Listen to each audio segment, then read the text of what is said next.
നമ്മുടെ ജീവിതത്തിൻ്റെ അവസാനം എവിടെയായിരിക്കും? വീട്ടിലോ, ആശുപത്രിയിലോ, വേറെ രാജ്യത്തോ, വഴിയിലോ, മോട്ടോർ സൈക്കിളിലോ, കാറിലോ, ആശുപത്രിയിലോ എവിടെയായിരിക്കും? എങ്ങനെയായിരിക്കും? നമുക്കറിയത്തില്ല. എത്ര വർഷം ജീവിച്ചിരിക്കും അറിയത്തില്ല. പക്ഷെങ്കിൽ ഞാനൊരു കാര്യം പറയാം, നമ്മുടെ എല്ലാം മനസ്സിൽ ഓർമ്മകൾ, there are sharp memories that stays with us. മറക്കാനാവാത്ത ഒരു ഓർമ്മ എൻ്റെ മനസ്സിലുള്ളത് പറയാം. ഞാൻ ഉപരിപഠനത്തിനായിട്ട് ഇന്ത്യ വിട്ട് ഒരു പാശ്ചാത്യ രാജ്യത്ത് ആയിരിക്കുകയാണ്. 30 മണിക്കൂറോളം വിമാനത്തിൽ യാത്ര ചെയ്താൽ തിരിച്ചെൻ്റെ വീട്ടിൽ വരാം. എൻ്റെ പഠനം തുടങ്ങി, കോളേജിൽ പോയിക്കൊണ്ടിരിക്കുകയാണ്. ഒരു ടെലിഗ്രാം വന്നു, പ്രതീക്ഷിക്കാതെ. എന്തുവാ ടെലിഗ്രാം? നിലത്ത് നിന്നും, എൻ്റെ ഗ്രാമത്തിൽ നിന്നും അയച്ചിരിക്കുന്ന ടെലിഗ്രാമാണ്. 1974 കാര്യമാണ് പറയുന്നത്.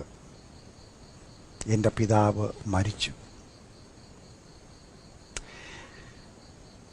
ജീവിതത്തിൽ ഒരിക്കലും പ്രതീക്ഷിക്കാൻ കഴിയാത്ത കാര്യമാണ്. 74-ാമത്തെ വയസ്സിലാണ് സംഭവിക്കുന്നത് തൻ്റെ ജീവിതത്തിൽ. പെട്ടെന്ന് ഒരു അസുഖമായി തിരുവല്ല മെഡിക്കൽ മിഷനിൽ കൊണ്ടുപോയി, ഹോസ്പിറ്റലിൽ കൊണ്ടുപോയി സർജറി നടത്തി, പുള്ളി മരിച്ചു. ഡോക്ടർ ജോൺ, തൻ്റെ ഭാര്യ എൻ്റെ ഫ്രണ്ട്സാണ്, അദ്ദേഹമാണ് സർജറി ചെയ്തത്.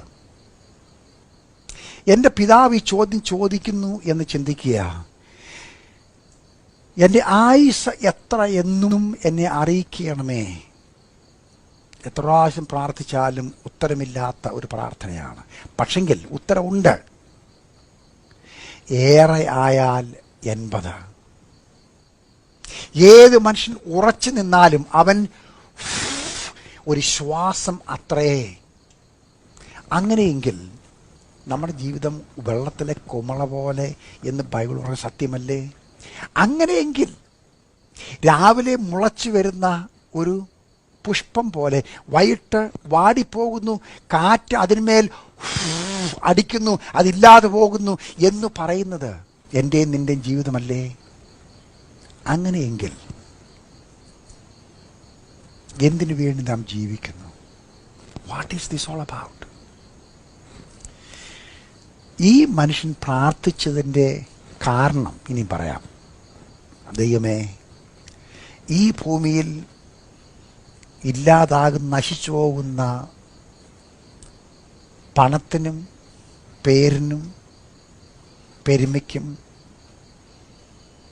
ലോകസുഖങ്ങൾക്കും നേടിയെടുക്കാവുന്ന കാര്യങ്ങൾക്കും വേണ്ടി എൻ്റെ ജീവിതം ചിലവഴിക്കാതെ നിത്യതയിൽ അർത്ഥമുള്ള കാര്യങ്ങൾക്ക് വേണ്ടി ജീവിക്കുവാൻ എന്നെ സഹായിക്കണം. ഇതാണ് ആ ചോദ്യത്തിൻ്റെ പുറമുള്ളതായ ചിന്തകൾ. അങ്ങനെയെങ്കിൽ ഇത് കാണിച്ചു തരുവാൻ ഈ ലോകത്തിൽ ജാതനായ വ്യക്തിയാണ് കർത്താവായ യേശു ക്രിസ്തു. മറ്റുള്ളവരോട് ക്ഷമിക്കുവാൻ, സ്നേഹിക്കുവാൻ, കരുതുവാൻ, മറ്റുള്ളവർ എനിക്ക് വേണ്ടി ചെയ്യേണ്ട കാര്യങ്ങൾ എന്തെന്ന് ഞാൻ ചിന്തിക്കുന്നു അത് അവർക്ക് വേണ്ടി ചെയ്യുവാൻ, മനഃപൂർവ്വമായി സ്നേഹിക്കുവാൻ, ക്ഷമിക്കുവാൻ. എൻ്റെ പാപങ്ങൾക്ക് വേണ്ടി യേശു ക്രൂശിൽ തൻ്റെ ജീവനെ അർപ്പിച്ചു. ഞാനത് വിശ്വസിക്കുന്നു.